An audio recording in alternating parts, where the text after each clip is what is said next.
கதையின் பெயர் முட்டாள் குருவிகள். அன்னைக்கு ஒரு நாள் சாயந்தரம் அஜித் பஸ் ஸ்டாண்டில் பஸ்க்காக வெயிட் பண்ணிட்டு இருந்தா. அப்போது திடீர்னு மழை வந்துச்சு. அப்போது அவங்க 2 குருவி மழையில் நனைஞ்சு உட்காந்துட்டு இருந்துச்சு. மழையில் நனைஞ்சனால அதுகளுக்கு குளிர் அடிக்க ஆரம்பிச்சிருச்சு. கொஞ்ச நேரத்தில் மழை நின்றுச்சு. மழை நின்றனால மின்மினி பூச்சியும் வர ஆரம்பிச்சிருச்சு. அப்போது அந்த 2 குருவிகளுக்கும் ரொம்ப குளிர் அடிக்க ஆரம்பிச்சிருச்சு.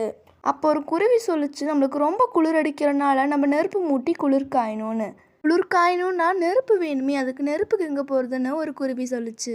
மின்மினி பூச்சிலாம் ஏன் இவ்வளோ வெளிச்சமாக இருக்குது, ஒருவேளை அதுக்கிட்ட நெருப்பு இருக்குன்னு நினைக்கிறேன் அப்படின்னு ஒரு குருவி சொல்லிச்சு. இங்கே நடக்கிறது எல்லாமே அஜித் பார்த்துட்டு இருந்தான். சரி, நான் போய் இந்த மின்மினி பூச்சியெல்லாம் பிடிக்கிறேன்னு சொல்லிட்டு ஒரு குருவி மின்மினி பூச்சியெல்லாம் பிடிக்க போயிடுச்சு.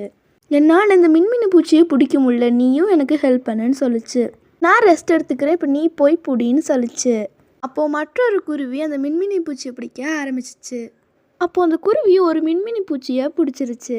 அப்போது மற்றொரு குருவி சொல்லிச்சு, இந்த மின்மினி பூச்சியை நீ பறக்காத அளவுக்கு பத்திரமா பார்த்துக்கோ, நான் போய் காஞ்சி போன இலைகளெல்லாம் எடுத்துகிட்டு வரேன்னு சொல்லிச்சு. பறந்து போச்சு. பறந்து போன குருவி காஞ்ச இலையை எடுத்துகிட்டு வந்துருச்சு. மற்றொரு குருவி அந்த இலை மேலே நெருப்பு வரைக்காக அந்த மின்மினி பூச்சியை வச்சிருச்சு. அப்போ அவங்க 2 குருவிகளும் ரொம்ப நேரம் நெருப்புக்கோசரம் வெயிட் பண்ணிட்டு இருந்துச்சு. ஆனால் அங்கே நெருப்பே வரலை.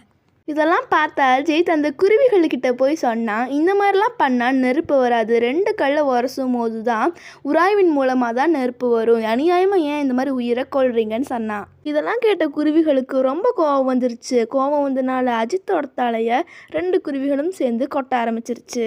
வலி தாங்க முடியாமல் அஜித் கத்த ஆரம்பித்தான்.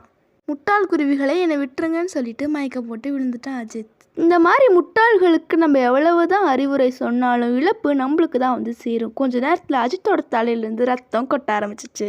சுட்டீஸ், இந்த கதை மூலமாக நம்மளுக்கு என்ன தெரிய வருதுன்னா, முட்டாள்களுக்கு நம்ம எப்பயுமே அட்வைஸ் பண்ணக்கூடாது. அட்வைஸ் பண்ணால் அந்த இழப்பு நம்மளுக்கு வந்து தான் சேரும். இந்த வீடியோ உங்களுக்கு பிடிச்சிருந்தா please like, share and subscribe. Thanks for வாட்சிங் மை வீடியோ.